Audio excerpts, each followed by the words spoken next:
Hey everyone, I'm David Peck, and I am here at To Be Wed with my good friend Natalie, and we are here to talk about destination weddings. Of course, we'll probably talk about other things too because we've known each other forever. We actually shared a studio when I first came to Houston over, I guess it's 11 years ago now. I can't believe it. Crazy, over on Greenbrier. It was very pink, I remember. It was pink and purple and like very Hollywood glamour, and it was perfect inspiration. It was. It was a great place to be, and I got to meet Natalie there. It was a really warm welcome, I should say, to Houston. So we are going to be talking about destination weddings because with the pandemic, so many of our clients I know have been looking at alternative ways to host their weddings, and I'm sure you have had so many different, probably horror stories over this past year of like how you've had to reconfigure weddings. And so I would really like to talk about the destination wedding because we've noticed with our clients that even if they had planned to do something in Houston or close in, sometimes it was just easier to go away. You kind of reduce guest size. There's lots of different reasons why somebody might choose to do a destination. So I have questions for you, and I know that you have answers, actually. Well, I'm so happy to be here with you, and yeah, let's talk about destination weddings. Destination weddings have been on the rise for a while now. So I would say really in the last 8 years, we've just seen an increase in destination weddings because I think that brides just want to create an experience for their guests. There's a level of responsibility of hosting locally. You're very close to your vendors. You can touch, see, feel, contact your vendors on a regular basis. You can, there's more appointments involved in planning a local wedding. And so for time constraints or for a bride who's like, okay, I just want to be on a beach or in the mountains or by a lake with my family and my closest friends, and I want to enjoy them for longer than just one day. It's the perfect solution for that particular bride. What's also great about destination weddings is that you can create just adventures and experiences along the way. So your guests can arrive as early as Thursday. You can do a welcome party by the pool at the resort. You can host a happy hour at the local bar. You can do a pub crawl. You can go on a yacht for a boat date. There's just so many different activities that you can do that are a little bit more difficult, I think, when you're planning a local wedding. So for that reason, I think brides are just like, yes, let's do this. Yeah, one thing that we always tell brides about even the custom dress design process is that it's really about the experience, is about the dress. So yes, you can go to a bridal store and you can get a beautiful dress, but what I think we do that's a little bit different is there's an experience behind it that they take that with them beyond the wedding, and it feels like that's what you're saying with destination weddings, is like you're creating a whole experience that's not just come and attend this event for 4 hours. It really is an entire like mini vacation for all your guests that you're experiencing together, and you have a lifetime of memories. Absolutely, and I think it gives your both sides of the family and your friends an opportunity to get to know one another. With local weddings, besides the rehearsal dinner, you don't really have an opportunity for both sides of your friends to get to know one another. But if they're sitting poolside, having a cocktail on a Thursday evening, and then Friday the next day, there's also another activity that's optional, of course, then you're giving them more of an opportunity to get to know one another. And I think by the time you actually come to the celebration, everyone just feels bonded in such a way it's just really unique. And I also would say that the destination clients are a lot more relaxed by the time their wedding rolls around. They've just had an opportunity to, just ease into the week.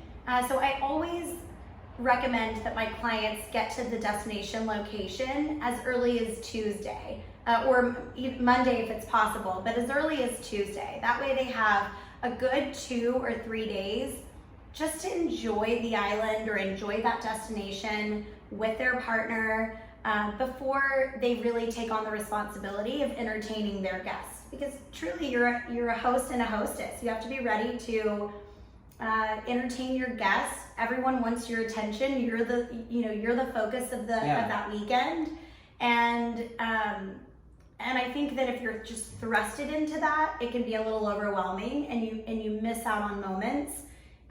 So yeah, getting there earlier. So really, when we're talking about fashion and clothing, it's a whole week's worth of. I know there's so many opportunities. There's so many opportunities. And I love, like, sometimes themes can get too tricky, but I love the idea of going with wherever you're going to be in terms of your fashion, and like being inspired by it, and kind of creating a wardrobe for the weekend or the week if you get to be there that long. Absolutely. I mean, if it's a West Texas vibe, you need to run with that, and that could be casual wear, that could be your rehearsal dinner wear.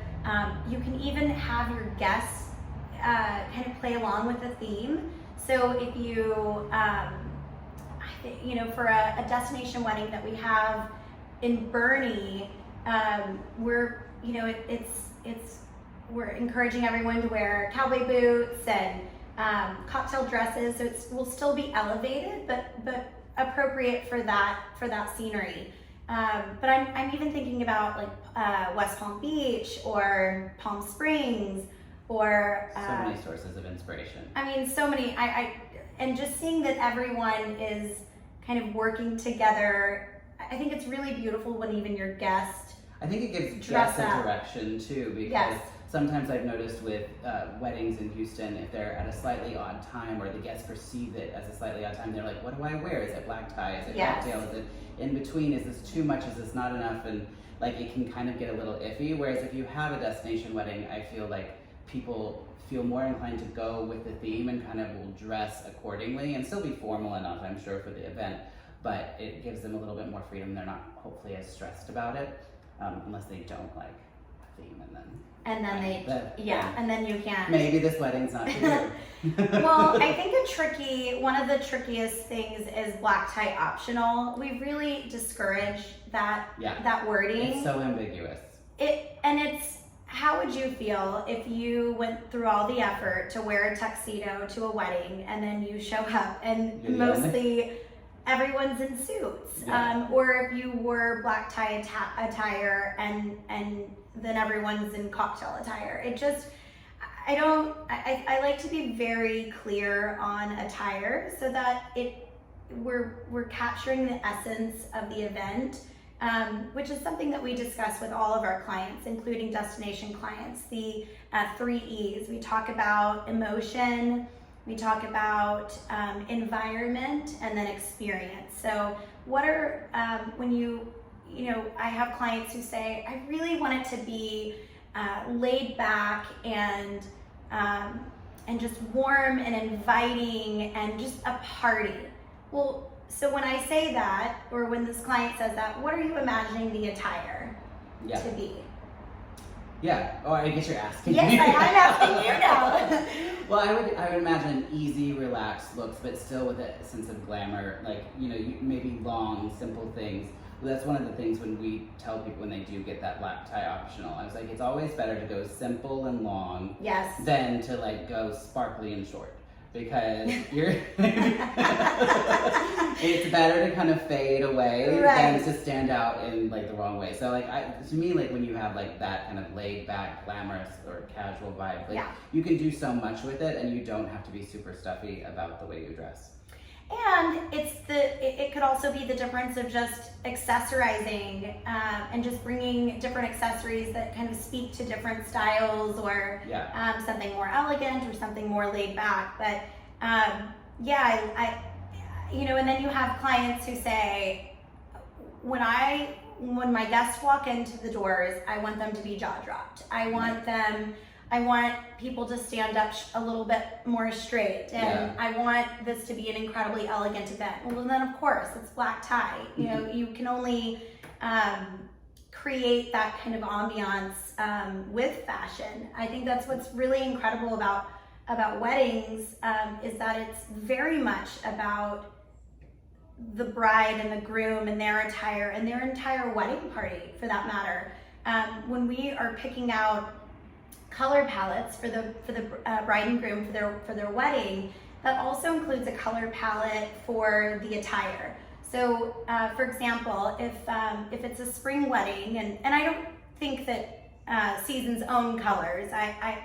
There's a way to, I think, use colors in an appropriate way for every season. But let's just kind of go down the line of a spring wedding, pastels, very light and airy and garden romantic.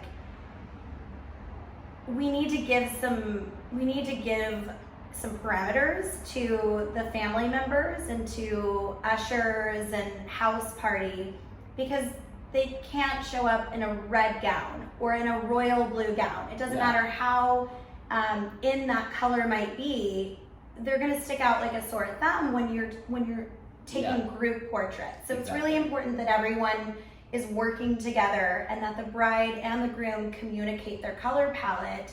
And frankly, I think family members love that, especially, mothers of the bride and groom.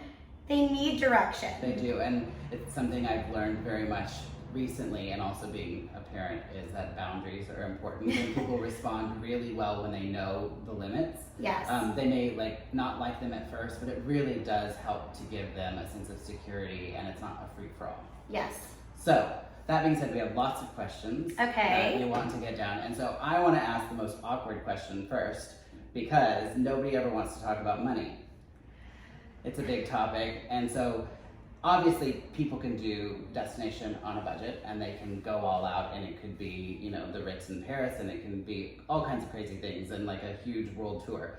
So kind of dialing it back in, and sort of your average client, what are they looking to spend when they're doing a destination wedding? Are they thinking they're going to save money? Do they think they're going to spend more? What do they need to be thinking about in terms of zeros? Well, so it used to be that you could have a destination wedding and spend less money than a local wedding. Right. And I think that was true because of the guest count. Right. Truly, because 50% of your guest list, your invited guest list, is going to attend a destination wedding. Whereas a local wedding, it's typically 80%. Right. So just do the math. That's why destination weddings would be less. But now, I think people have been at home for an entire year. They're ready to take a vacation. And frankly, I think people love to travel, and if you give them a reason to travel, they're gonna take the offer. So it's really interesting that sometimes the people that you least expect to make the trip are the ones that are the first to sign up. Right. And to send in their RSVP. So I need that vacation. I need that vacation. And why not? Because they can go to the Caribbean. They're staying at a beautiful resort. They have a discounted rate for that resort. They're going to be entertained for a couple of nights, at least for one. If it's a B-list guest that ends up attending your destination wedding, well, then you have to think about, okay, I'm inviting them to the welcome party, to the rehearsal dinner, and then of course the ceremony and reception. But as far as pricing is concerned, Mexico, for example, is way ahead on destination weddings. I mean, what they've done in the last 5 years is incredible. I mean, anything and everything that you can imagine wanting in terms of rentals, floral and decor, accessories, things that were at one point in time kind of difficult to find. You'd have to bring those things in. It's now readily available. So the weddings that Mexico is producing are beautiful luxury weddings. I would say that majority of our clients are working with let's say at minimum a $65,000 budget, and then on upwards to, $250,000, $300,000 for a destination wedding in Turks and Caicos, entertaining 150 guests, which is a huge wedding. That is a huge wedding, but if you look at it as price per guest, it's actually, and considering what you might do at a country club here in Houston, it's very comparable. It is. It's comparable, and I really just don't think you can compare the experience. Right. It's the more I do destination weddings, the more I'm convinced that it's the way to go, because you're getting a vacation and a wedding in one. Yeah. And truly, if you plan it right, the bride and groom can hop to another island, or they can go to another resort, and they can continue their honeymoon. Right. They don't have to necessarily go somewhere else to. Exactly. And so they have, several days after the wedding to decompress and if anything, have a mini moon, and then plan their big honeymoon 6 months later. Gives them something to look forward to. And then typically, I think after my experience with a lot of clients is that they get ill after the wedding. Once it's like your adrenaline has finally stopped, and that's when you Yes, get sick. adrenaline. You've been eating and drinking, and you're not paying attention to any of those things. You're constantly talking and entertaining. And so I think that, and it's also the culmination of all of the planning over the course of the year that, it's like a lot of couples will, get sick for a few days after. So I love that you can. So that could potentially be a cost saving. So if somebody had planned on flying to the Maldives or Fiji or something after their wedding, you add that budget into your wedding budget, and you go somewhere like in Mexico or the Caribbean or Belize or wherever that's relatively close. Yes. You're saving. Yes. Now so it's really interesting because what destination weddings used to be, let's say 10, 15 years ago, they were packaged. Yes. They were packaged weddings. So you had a resort wedding, you picked, the location, check. Then you picked, the bouquet, check. And everything looked very cookie cutter. Right, it was not customized. It was not customized. And so what we began to just educate our clients is that you don't have to spare details or forego all of those really intricate touches and customization of a local wedding just because you're having a wedding abroad. So what my week looks like leading up to the wedding is a lot of packing. I am flying to the location with all of the bride's accessories, day of accessories, her stationery, menu cards, programs, escort cards, specialty signage, welcome bags, all of the goods that go into the welcome bags, emergency kits. So you can imagine it's a lot of luggage. Yeah. It might be a guest book. The only thing I don't travel with, or we don't travel with, is the dress, the veil, the shoes, and the jewelry. That's too much responsibility. And that's too much responsibility. And so I'm like, that's on you. And we were just saying earlier, you could buy a seat for your dress and make sure. Yes, which is nuts. But it's the surest way to protect your dress on a flight. Yeah. Because those closets are tiny. And they're not always going to, fit your dress, and nor are they going to guarantee that your dress can get on board. No. But if you buy a flight, buy a seat for your dress, then then it's perfect. You know where it is. So that being said, it sounds like you're doing a ton of work when it comes to a destination wedding, maybe even more so than it's local, if it's local. Do you charge differently, and how do you charge for a destination wedding? So we do charge a little differently because it's multiple days of activities. So we, not all of our local packages include a welcome party or the rehearsal dinner, but our destination wedding packages do, because if we're there, we're there, and we're assisting and entertaining and executing throughout the entire weekend. So there is a price differentiation for that, and then also just the fact that you're away from your home and your family for at least 72 hours, if not longer. I typically like to arrive to a destination location the Tuesday or Wednesday before. Yeah. That way I can have all of my my final meetings I'm able to go to the local markets and purchase all of the welcome bag goods, the fresh goods, whether we're doing bottled water or fruit or nuts, things that I like to buy that locally. Yeah. And then of course assembling all of those things and making sure that it takes time, and then delivering to the host hotel. But many times, guests are staying all over the place. And so having a rental car, of course, that's an additional cost to the client. And then just the hotel accommodations and airfare. Right. So it's really sort of package plus travel expenses. That makes sense. And the actual package is just priced a little differently.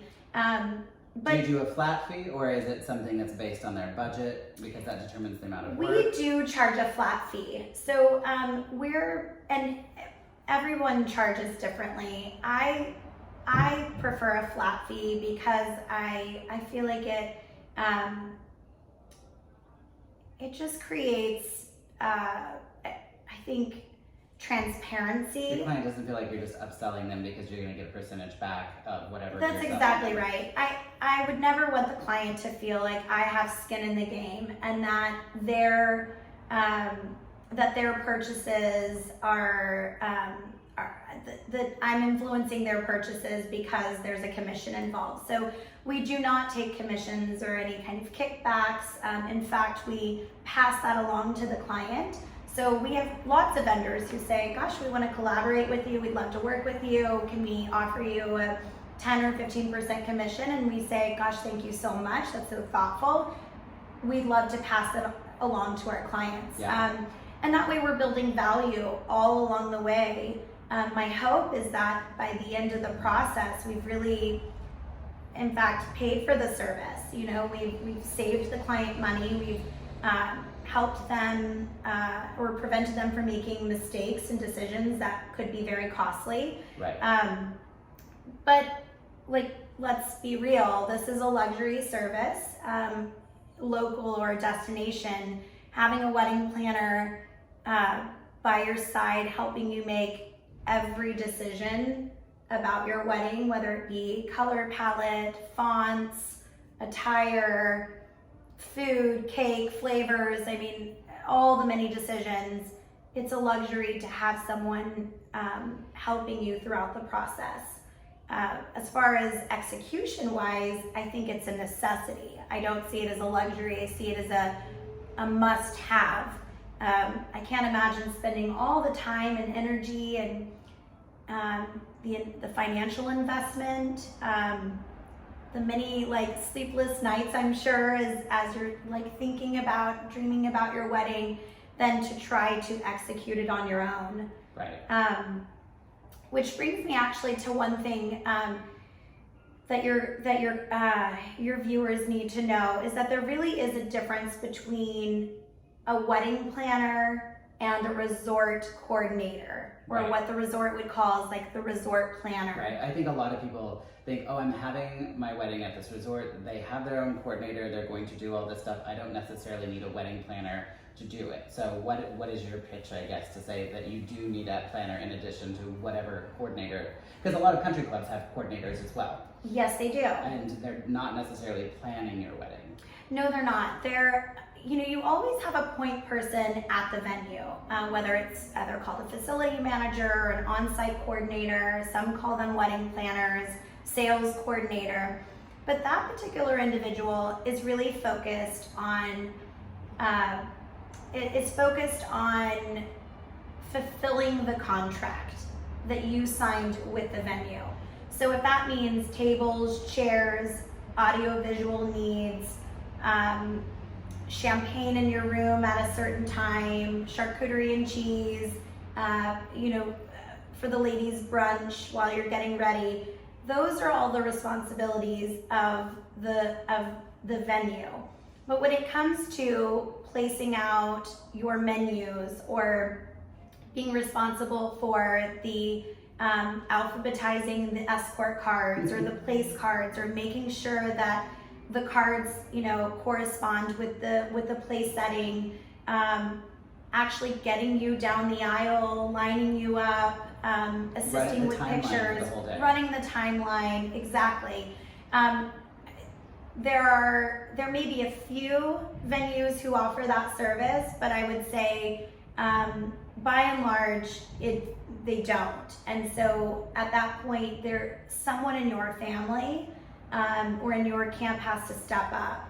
And a resort, resort coordinators are probably planning 250 weddings or more. Right. Which is why it can be very difficult to communicate with those planners, or those sales coordinators. They're not really paying attention to your wedding until about 2 months prior to the event. Right. And then it's like rapid fire. Then they want to know all of the details all at once because they're starting to prepare, right, for the next couple of months. They're prioritizing. They're prioritizing, exactly. So they're not interested in speaking with you 10 months prior to your wedding. Yeah. But there are things that you need to know in order to plan.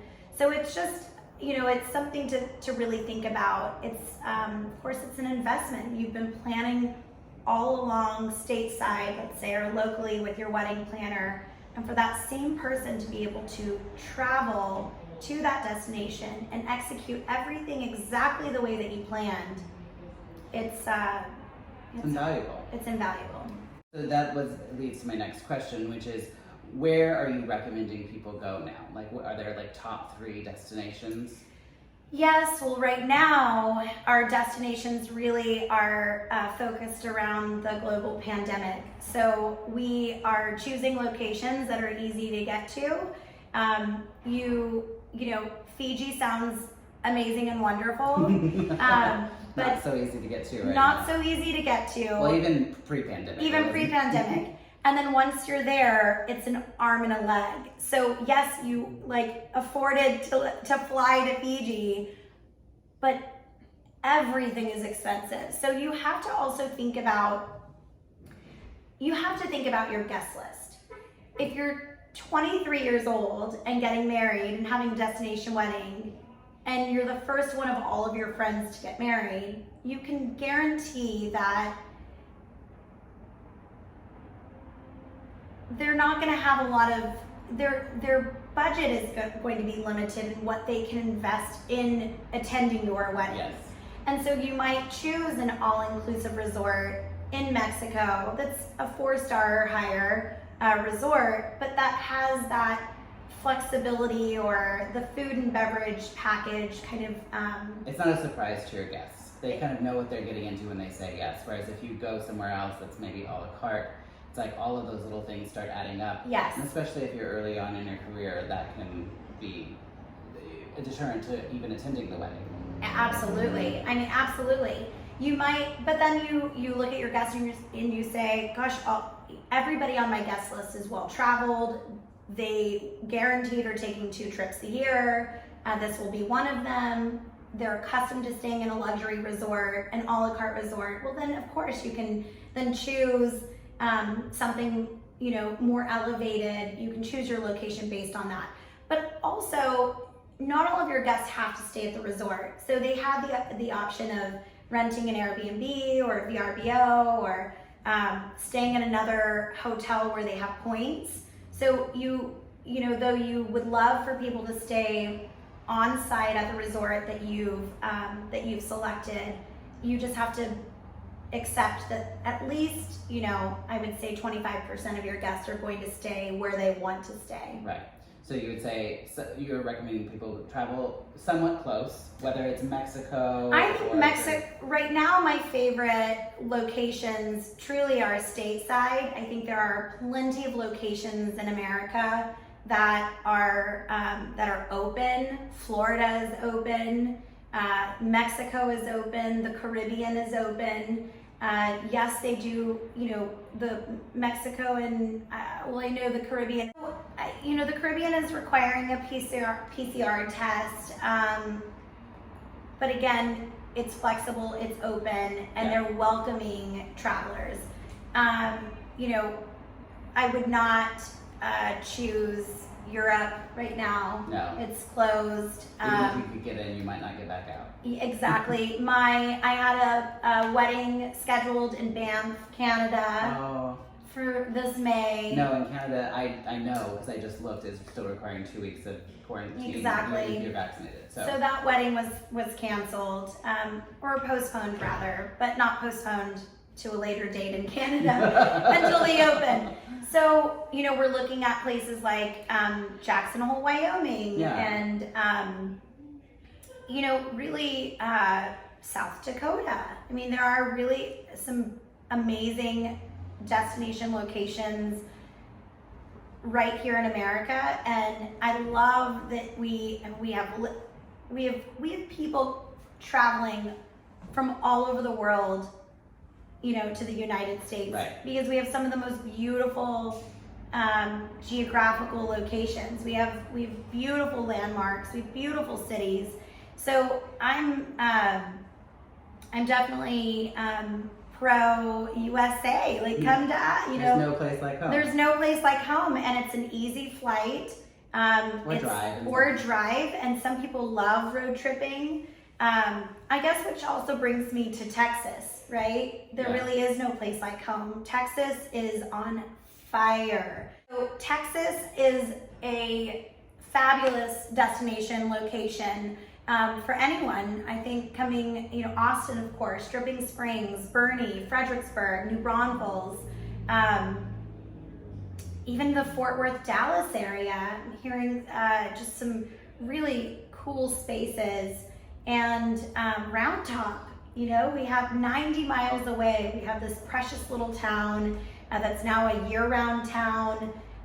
Quite the celebrity destination. Right oh my gosh, quite the celebrity destination. I know. Gwen Stefani might just show up at your wedding. It's incredible. I've been traveling to Round Top for 20 plus years, and I attend the Antique Weekend, twice a year, and we rent homes there and take frequent day trips.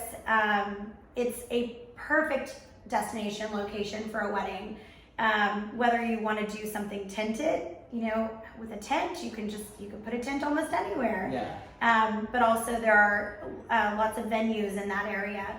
So truly, it's really about. You have a lot of options. We have a lot of options. And then of course, again, back to the Caribbean and Mexico, I think those are, especially traveling from Houston, you have a straight flight into that location. So yeah, you want to think about, when you're thinking about locations right now, you want to make sure that things are open and that you're welcome, right? Because there are some locations, let's say 6 months ago, Hawaii was closed.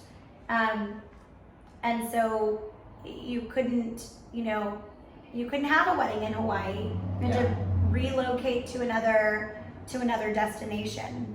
So that in mind, do you think it's important that the couple visit the location before they go, or is it okay to go based on recommendations and pictures and what you can see on the internet? Because there's so much information now that didn't used to exist. Yes. Is it necessary to do a pre-trip to check out the venue? I think both. I think that if you have the time and you have the resources to take a trip, let's say you narrow your venues down to Cabo, or fly into Cancun, and you could go and visit 3 resorts.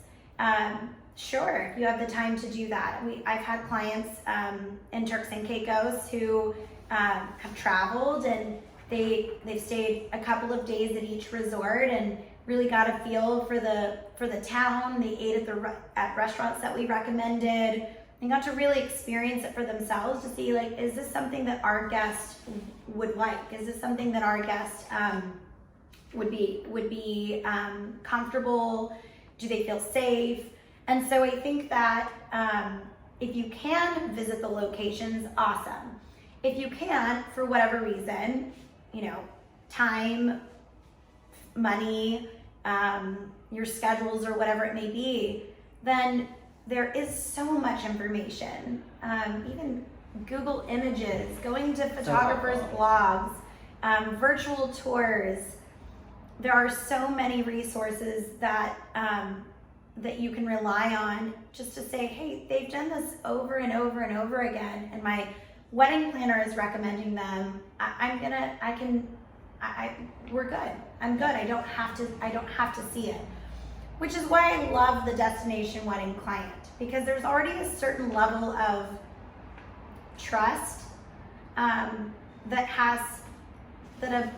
client has to have in order to have a destination wedding, because they're hiring vendors that they've never met before. They're likely, doing a floral sample or a floral meeting virtually. There are just so many, they're not going to be able to taste their cake, but that's not the priority. Right. So they're not the type of people that have to touch and feel and taste everything. But we also do a really good job of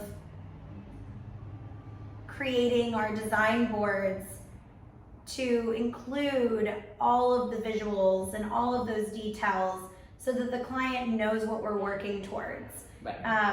It's not a mystery as to how this thing is going to turn out. We've established a color palette, we've established textures, locations. We've done a lot of the scouting prior to making those selections, and then of course, with floral decor, linens, lighting, stationery, cake design, all of those elements, we've given them some inspiration so we know what we're working towards. So we talked a lot about the couples and what they can expect and what they should look for, but a lot of it, the concern sometimes with having the destination wedding is the guest experience and what they can know ahead of time or prepare, especially with the pandemic going on. So is there something that the couples should include on the invitation? How much time should they give? Also, are people paying for their guests to go, or is that something the guests are expected to put themselves? What are you seeing in terms of trends? So you want to send the save the date out at least 6 months prior to the event. I really like to send out a save the date at least 9 months in advance, because I think people need, for travel, they need it. They do, ample amount of time, and especially now, I think people are really making plans well in advance. They're giving themselves some margin.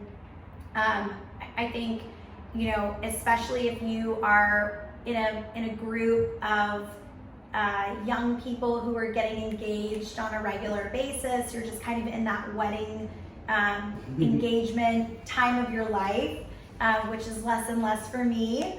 But if you're in your early 20s or 30s, then you've got to secure the date. You've got to, and if you want people to make an effort to be at your destination wedding or to be at even your local wedding, you need to give them some advance notice. So, rule of thumb is 6 months. I like to push that up as soon as we have the venue, the date, and we've got a little bit of a design direction. Why not? Let's send out the save the date 9 months in advance. The save the date should direct you to the website, the wedding website. So I would say almost all of my clients have a wedding website now. It's a great resource. It's where you include all the details about the events. You can include information about the attire. Typically you don't advertise your registry, but people are always asking about the registry. And it used to be that, your moms and your aunts would disseminate that information, word of mouth, but it's not the case anymore. Yeah, with everyone shopping online too. Exactly. Exactly. Make it easy. And all of these very unique registries, like Honey Fund and things like that. People are purchasing things towards, something, whether it be your home or your honeymoon. So the registry information can be included as well. The invitation then, if you get the save the date out, well in advance, then the invitation for an out-of-town wedding should be sent out 8 weeks in advance. I like to push that up as well. So I like to give my clients a little cushion. So our goal is always to get the invitations out 10 weeks to 12 weeks in advance. is I really like to have my final guest count at minimum 30 days prior to the event. If I can have the final guest list 45 days out, I prefer that because I can start the day of stationery process a little quicker. That's all of your programs and your menu cards, your escort cards, and especially if you're personalizing. yes, exactly. It really helps to have welcome that extra time. itineraries and such. So yeah. Cool.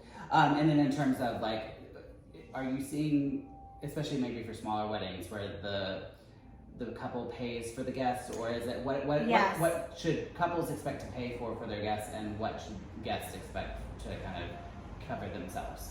So it is not expected or customary for the bride and groom to pay for the guest's travel or their accommodations. Okay. It is assumed that the guest is going to take that expense, that they're going to invest in attending the wedding. Getting themselves and staying. Exactly, getting them there and staying. Now there might be a discounted rate, so a group rate, so that the couple is taking, I guess, some responsibility for reserving X amount of rooms that they, are required to fill, or they're released at a certain date. Or there might be a, 20% attrition, which means if you don't fill all of those hotel rooms, then you would still be responsible for at least 80% of them. Of course, each family is different, and each family's, overall capability and investment is different. And so we have had family members, or we've had couples who have paid for all of the wedding parties' stay, not their flight, but their stay. So they paid for all of their dresses or their tuxedos. Right. So you do have to take into consideration that the bridesmaid and the groomsmen are investing quite a bit in your wedding weekend. So Yes. travel, accommodations, the attire, hair and makeup. Yeah, I it's mean, a lot. It's a big investment. At the very least, you're looking at probably $2,500 to $3,500. If you're asking someone who just graduated from college and got their first job, it's a huge investment. Yeah. So you really want to take that into consideration. And you might say, okay, if I'm doing a destination wedding, then I want to take care of all of the dresses, and I want to take care of hair and makeup. Yeah. Just get yourself there. We've got a discounted rate. Bunk up, with 4 or 5 people, and everything else will be taken care of. Yeah. But I would say there shouldn't be no assumption from the guests Right. that everything is going to be paid for. So it's really, the onus is on the couple to really communicate clearly what, Yes. especially to the bridal party, Yes. what to expect and how Yes. much it's going to cost, and because that's a big factor in asking somebody to be a part of your wedding, especially in Texas where you tend to ask 12 to 15 people, and it's a lot. Absolutely, yes. And you don't, well, which means, and that's the thing, is guests are counting the cost as well. Yeah. And so it determines if they're going to be able to make it to the wedding or not. Which is really interesting, this virtual concept. The virtual wedding became, or live streaming really was an interesting pivot. It's not that it didn't exist before, it just became even more popular and more useful to allow people to attend a wedding When they couldn't go physically. when they couldn't go physically. But it may become a trend to That stays, yeah. exactly, to give people the opportunity to opt out from attending, but still be able to be a part of the festivities in some way. Yeah, that makes sense. So yeah, it really just depends on your priorities. If it's all about a luxury experience and you're sort of expecting, a lot from your guests, then I think the responsibility is on the couple to entertain their guests, like, you know, Yeah. just in an incredible way. Whether, you know, from the time that they arrive to their hotel room, there's a welcome bag with, you know, refreshments and snacks and a welcome itinerary and a thank you gift, and from, you know, including them in opportunities like, you know, a poolside happy hour, inviting them to a welcome party and or a rehearsal dinner, and then of course ceremony and reception, and then oftentimes a brunch. Yeah. So it's a lot of entertaining for the family and for the couple. So there is that responsibility, and you don't want to get someone like Halfway there and they're bored because they have nothing to do. yes, or you've not fed them. Oops. Sorry. So, what is the first thing? I think I know the answer that you're going to say is probably hire you. But what is the first thing that somebody should think about when they know that they want to have a destination wedding? What, like, should they figure out the location first, or should they like talk to somebody like you and be like, let's talk through all the things you don't know before you actually? I think you know that you want to get married in Aspen, but let's talk about what that actually looks like. Yes. Before you go and like reserve that hotel. You know, I think it really just depends on the family. There are, you know, you have some brides whose sister was married a couple of years prior and had a destination wedding. Well, she's going to walk into the process a little more educated, a little more confident. Or she might have a mom who loves to entertain, is well traveled, and this is like no big deal. I've got resources and I have relationships in that destination location. So it really will just depend on the couple. But I would say yes, you know, as soon as you can involve a wedding planner in the process, you're going to be able to iron out the details for the destination location, the actual resort and or venue. You will get inside information about that particular location. You know, some people don't know that there are places that are still closed, or there are places that are requiring, you know, a quarantine or requiring certain things from travelers. And so I think, and then also education on budget. I think you can't just like, you know, spin a globe and go, yeah, we're going to go here, and not know what the implications of that decision. Yeah, there's you know? so many things that you're not accounting for in terms of budget, and it's good to like lay that all out. Yes. So it sounds like from everything you're saying, you, in an ideal world, especially during a pandemic, which is maybe not an ideal world, you are saying like a year is probably a really good amount of time if you're going to start getting the initial planning done, solidifying the venue, etc., to 9 months getting a save the date out, and then like 2 to 3 months early getting your actual invitation. So we're talking about a year-long process. We know brides who have done it much faster during the pandemic. They're like, there seems to be a window, we're gonna get this done in a month. But you're saying for a normal wedding, yes, give yourself a year. For a normal wedding, if you're entertaining, I would say more than 50 guests, and you're really wanting that engagement season, absolutely, we're looking at a nine months to a year planning process, and on the upwards of even 15 months. And we have clients that I'm working with right now, we've been working with each other for 18 months. So it's but yes, can we plan a wedding in 3 months or less? Absolutely. In fact, I had a client who was supposed to get married at the Palmia, and then they had a hurricane situation. The hotel sustained some damage, and so they had to reschedule their wedding. So we chose the Biltmore Four Seasons in Santa Barbara, and we planned that wedding in 6 weeks. Yeah. And so it can be done, and I frankly I love the Fast and Furious, because it's like, let's just, you know, there's not a lot of time to dilly-dally and taste, feel, touch, that kind of thing. And so you're really you're moving really quickly, but as long as you're communicating with your guests and giving them an ample amount of time, then you're good to go. Cool.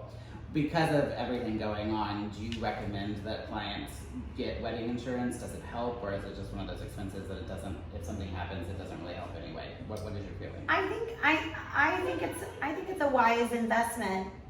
I think you should talk to your own insurance provider, and then there are also wedding insurance companies specifically, marketing to the bride and groom. It doesn't. I don't think it. Well, it really just depends on the policy. But yeah, it's a great. It's a great resource to have. I think also everyone. Well, I shouldn't say everyone, but many people have updated their contracts. Many vendors have updated their contracts to now include more language on cancellations, postponements, force majeure. Yeah. And so it's really important that you read through those. You read through those terms. And if you're not comfortable with the terms, then that's something that your wedding planner can advocate on your behalf. You can amend the contract. You can add different language. We've done a lot of weddings for attorneys, and I just always laugh because I'm like, thank you. That would have cost me $1,500 to. Now I can copy and paste that into the next. Well, exactly. Which brings us to the whole point of why your job exists, because there's so many insights, and we could keep talking about this for hours. Real reason people hire you, beyond the whole design and like vision and all of that I think a lot of brides feel like they kind of do through Pinterest now, is really those hidden details, or those things that you've seen and you can kind of like help mitigate before they even happen. Mm-hmm. And then even I just know from personal experience, having somebody on the ground the day of or the week of who's handling all those details, and you as the bride or groom not being the point person is so invaluable. So it seems like, all of these tips and tricks, that's why I hire you. Absolutely. I mean, you have to have someone running the show. If you want to fully experience your wedding as the couple, as the host and hostess, or you cannot engage with your guests and be running the show and handling setup and filtering questions, and it's way too much. It can be done, but you really minimize your enjoyment. And then if it's not you and you're relying on your mom to do it, well, that's not fair either. I know. They're sometimes helping to pay for it, and then they're doing it, and that's a lot. There are lots of details of, even having, I had one of my clients in the Caribbean needed her dress pressed. And so she didn't have to make a phone call. She didn't have to take the dress to go get it pressed. I was there to do that, and I was happy to do it. I had a car available. I found the location. I took the dress in the Caribbean to, find a place who was qualified to press a dress.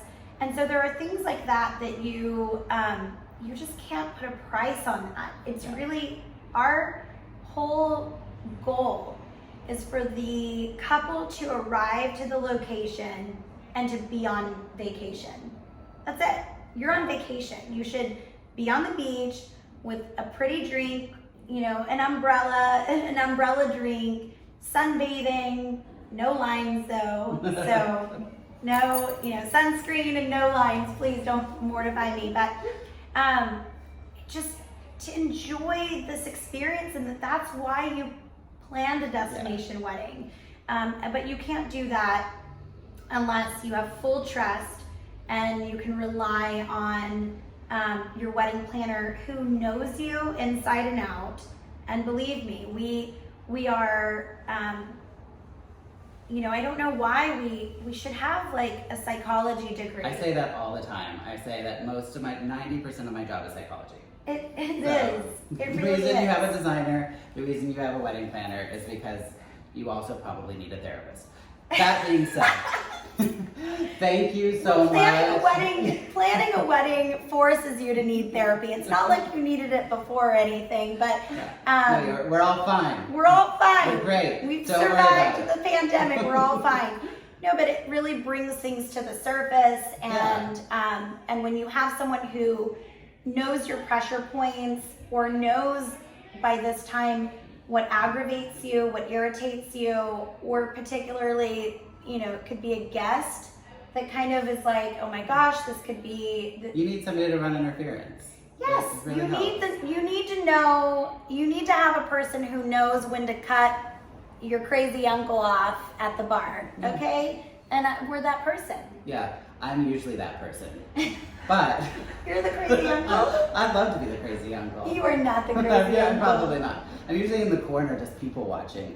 But yes, in my other life, I'm the crazy uncle. But thank you so much for joining us today. Thank you for having us in your beautiful studio. And tell everybody where they can find you and hire you for their destination wedding that we've all convinced you that you need to have, because it's a thing and we've got to do it. Thank you. So you can find us online at tobewed.com. That's TWOBEWED.com. And then you can find us on Instagram at tobewed. And you can DM me, you can email us, fill out an inquiry form online. We'd love to chat with you and get to know you and learn more about your wedding vision and your dream, and hopefully we can bring that to life. Thank you so much. Thank you. Good to see you. Yeah, great to see you. Thanks, everyone.